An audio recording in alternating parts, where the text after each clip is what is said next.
Friends, எல்லாருக்கும் வணக்கம். இன்றைக்கி நம்ம நிக்கிஸ் கிச்சனில் ரொம்ப ஒரு சத்தான சட்னி வெரைட்டி செஞ்சு காமிக்க போகிறேன். இட்லி, தோசை, சாப்பாடு அப்படின்னு எல்லாத்துக்கும் பொருந்தக்கூடிய பிரண்டை துவையல் எப்படி பண்ணுறதுன்னு பார்க்கலாம். பிரண்டை ரொம்ப ரொம்ப சத்தான மூலிகை, அது உங்கள் எல்லாருக்குமே தெரியும். அதை வச்சு நல்லா டேஸ்ட்டாக, நல்லா குழந்தைகள்லாம் விருப்பப்பட்டு சாப்பிட்ற மாதிரி ருசியான பிரண்டை துவையல் எப்படி பண்ணுறதுன்னு பார்த்துடலாம் வாங்க.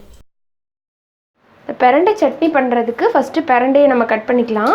பிரண்டை வந்து அரிக்கும் அப்படிங்கிறதுனால கொஞ்சமாக கையில் ஆயில் போட்டுட்டு நம்ம இதை வந்து தொட ஆரம்பிக்கலாம்.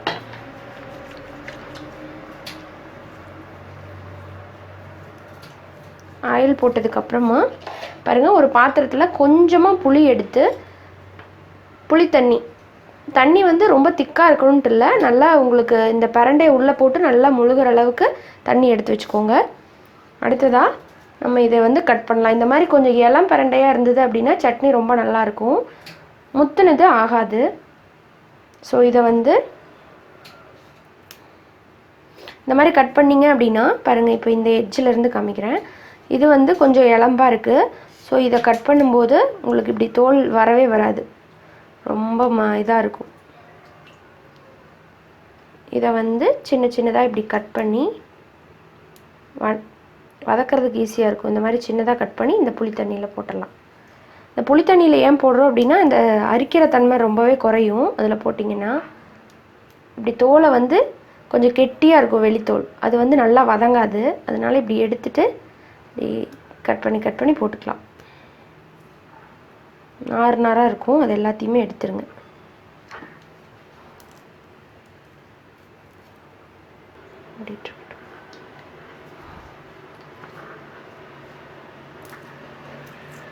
பாருங்கள், இதெல்லாம் ரொம்பவே முத்துனதாக இருக்குது.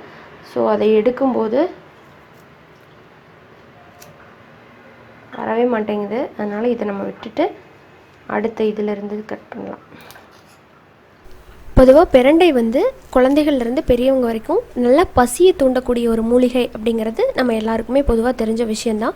ஆனால் அது மட்டும் இல்லைங்க, இதில் நிறைய மருத்துவ குணங்கள் இருக்குது. பெண்களுக்கு பார்த்திங்கன்னா கர்ப்பப்பை சம்மந்தமான தொந்தரவுகள் இருந்தது, இப்போல்லாம் நீர்க்கட்டிகள் வந்து அதிகமாக இருக்குது, அது மாதிரி இருக்கிறவங்களாம் நீங்கள் இந்த பிரண்டையை வந்து தொடர்ந்து எடுத்துகிட்டு வரலாம். அதே போல் மூலம், உள் மூலம், வெளி மூலம்னு மூல பிரச்சனை இருக்கிறவங்களும் இதை நீங்கள் சாப்பிட்டு வரலாம். இதில் கால்சியம் அதிகமாக இருக்கிறதுனால எலும்புக்கு ரொம்பவே நல்லது. இது பார்த்திங்கன்னா ஜாயிண்டாக இருக்கும், அதனால் எலும்பு முறிவை இது வந்து சரி செய்து, அதே நேரத்தில் சுளுக்கு ஏற்பட்டிருந்தது அப்படின்னா கூட இதை நீங்கள் சாப்பிட்டிங்கன்னா சரியாகுதுன்னு சொல்கிறாங்க.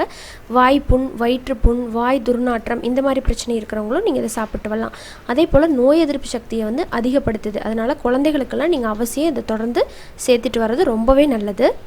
இப்போ பாருங்கள், இந்த முத்தின பார்ட்ஸ் எல்லாம் விட்டுட்டு நல்லா இளம்பா இருக்கிறத மட்டும் கட் பண்ணி போட்டாச்சு. இப்போது இதை நல்லா இந்த மாதிரி ஒரு டைம் வந்து ரப் பண்ணி விட்டுக்கோங்க. இப்போ இது இருக்கட்டும், நம்ம துவையல் பண்ண ஆரம்பிச்சிடலாம். இப்போ ஒரு கடாயில் 2 ஸ்பூன் எண்ணெய் ஊற்றிக்கிறேன். எண்ணெய் சூடானதும் 1 ஸ்பூன் கடலைப்பருப்பு, 1 ஸ்பூன் முழு உளுந்து. இப்போ பருப்பெல்லாம் செவந்துருச்சு. இதில் வந்து ஒரு 15லேருந்து 20 போல் சின்ன வெங்காயம், ஒரு 4 பல் பூண்டு எடுத்துருக்கேன். போட்டுட்டு வெங்காயம் நல்லா வதங்கணும். இதோட கொஞ்சோண்டு புளி போட்டுக்கிறேன். ஆல்ரெடி நம்ம புளி தண்ணியில் போட்டு வச்சுருக்கறனால அதிகம் தேவையில்லை, கொஞ்சம் போட்டால் போதும். அடுத்ததாக காரத்துக்கு ஒரு 5-6 போல் காஞ்ச மிளகா, நீங்கள் காரத்தை பொறுத்து போட்டுக்கோங்க. இதோட 1/2 டீஸ்பூன் சீரகம், 1/2 டீஸ்பூன் மல்லி. நான் இதில் வந்து இஞ்சி ஆட் பண்ணலை, உங்களுக்கு அந்த ஃப்ளேவர் பிடிச்சா இஞ்சி வந்து கொஞ்சோண்டு போட்டுக்கலாம். வெங்காயம் வதங்கினதும் இதில் ஒரு 2லேருந்து 3 டேபிள் ஸ்பூன் போல் துருவின தேங்காவை ஆட் பண்ணிவிட்டு ஒரு 2 நிமிஷம் போல் வதக்கினா போதும். இப்போ இது ரெடி. வேறு பிளேட்டுக்கு இதை மாற்றிக்கிறேன். அடுத்ததாக நம்ம வந்து பிரண்டையை வதக்கிக்கலாம். அதுக்கு மறுபடியும் ஒரு 2 ஸ்பூன் எண்ணெய் ஊற்றிக்கிறேன். இப்போ இதில் நம்ம பிரண்டை போட்டுடலாம். இந்த பிரண்டை வந்து கலர் மாறுறது வரைக்கும் இது நல்லா வதக்கணும்.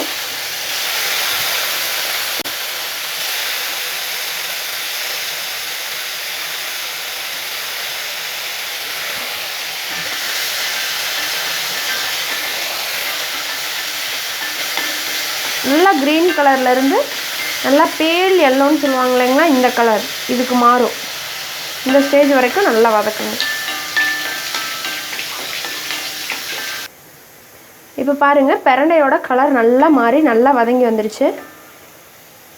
இப்போ இதை வெளியே எடுத்துகிட்டு நம்ம அந்த வெங்காயத்தோடவே சேர்த்து கொஞ்சம் நேரம் ஆறுனதுக்கப்புறமா உப்பு சேர்த்து நைஸ் பேஸ்ட்டாக அரைச்சி எடுத்துக்கலாம். அவ்வளோதாங்க, பிரண்டை துவையல் இப்போ ரெடி.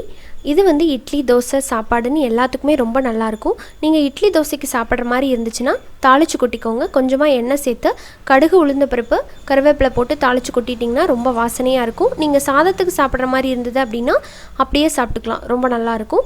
குழந்தைகளும் இதை விரும்பி சாப்பிடுவாங்க. நல்லா மல்லி சீரக வாசனையோடு தான் இருக்கும். வேறு பிரண்டை துவையல்னே அவங்களால கண்டே பிடிக்க முடியாது, அந்த மாதிரி தான் இருக்கும். ட்ரை பண்ணி பாருங்கள், கண்டிப்பாக உங்களுக்கு உபயோகமாக இருந்திருக்கும்னு நினைக்கிறேன். பிடிச்சிருந்தது அப்படின்னா லைக் பண்ணி, கமெண்ட் பண்ணி, ஷேர் பண்ணுங்கள். மறக்காமல் நம்ம சேனல் நிக்கிஸ் கிச்சனை சப்ஸ்கிரைப் பண்ணிவிட்டு கூடவே இருக்கிற பெல் சிம்பிளையும் கிளிக் பண்ணிக்கோங்க. இன்னொரு இன்ட்ரெஸ்டான ரெசிபியோடு சீக்கிரமாக வந்து மீட் பண்ணுறேன். நன்றி, வணக்கம்.